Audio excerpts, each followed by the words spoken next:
Look at that. Look at that. Aesthetics. Look at that. It's super delicious. Yummy inside out. From the inside to the outside, super yummy, super delicious. Oh my god. You need to try out this recipe because it is delicious. It works, guys. Try it out.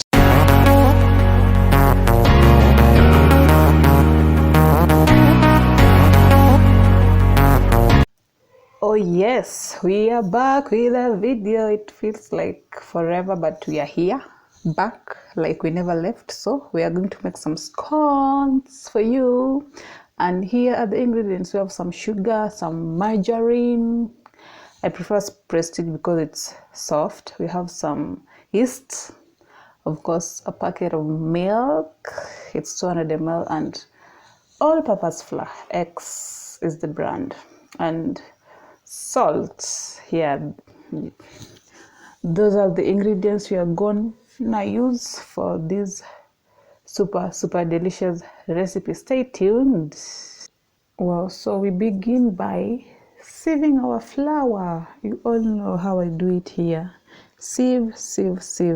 Any baking process, or rather here, any baking process, for me I always sieve.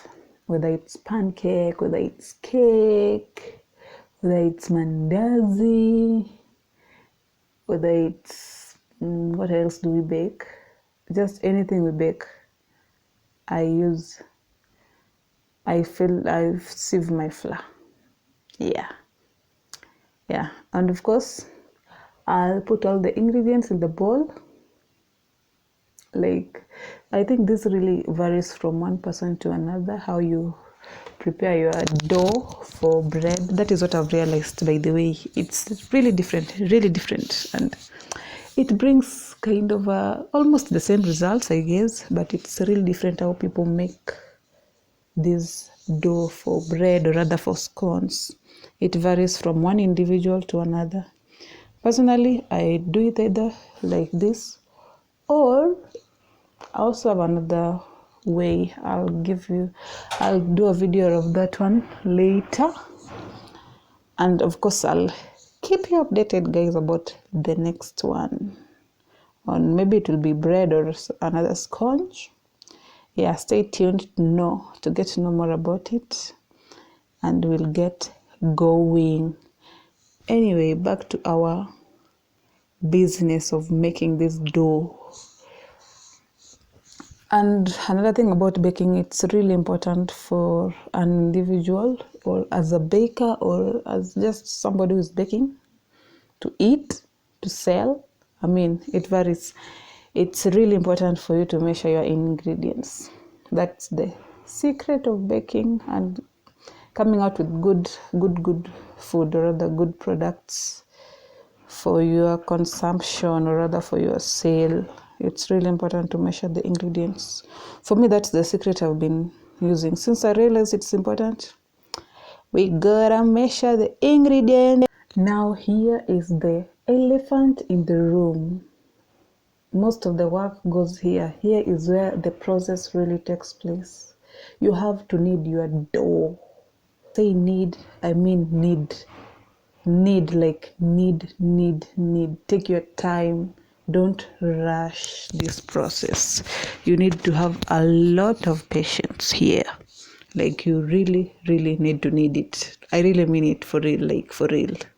This is where all the ingredients will be mixed, and the yeast will mix itself in the dough, and everything is taking place here. Like, this is where you get your bread. You make it here, or you just destroy it here. If you don't knead it well, ole wako. If you knead it well, if you get this here right, then you're good to go with your bread, or rather your scones. But if you miss this kneading process, I don't know, nothing can save you, not even the oven, nothing. It's done for you. It's a done deal. So you take your time. 30 minutes, just knead it. For me, I took like 30 minutes doing this kneading thing here. So yeah, a little bit patience, and you'll be good to go. You'll have your dough very fine, refined, well.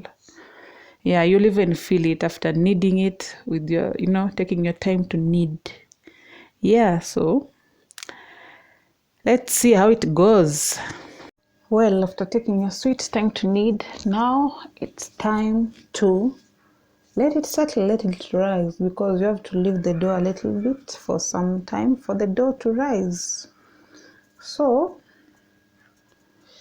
after kneading it, you take your dough, put it in a bowl, or rather the same bowl you use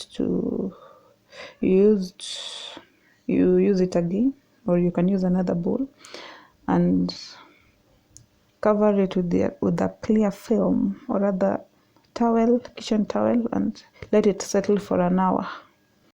2,000 years later.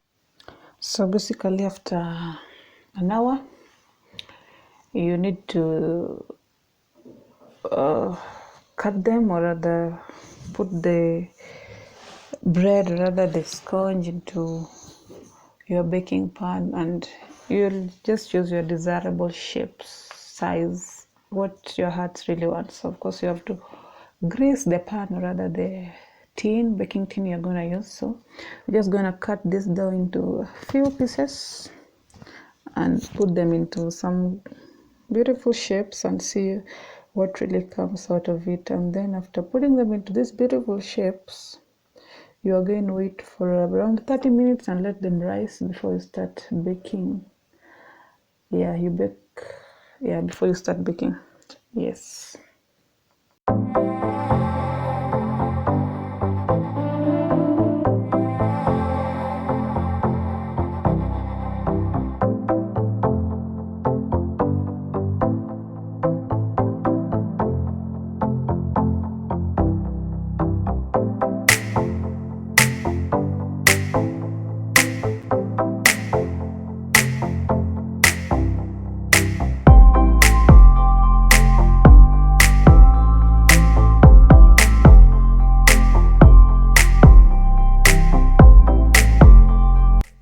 Well.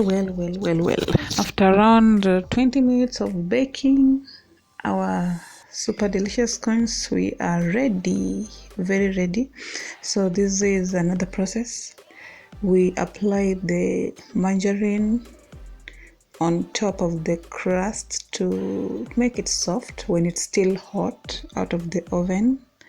Yeah, just to make the upper layer soft, because I don't use eggs. Me and eggs, no, we don't get along, so I just prefer using margarine to apply on top while it's still hot, so that when it's cool, it's softer.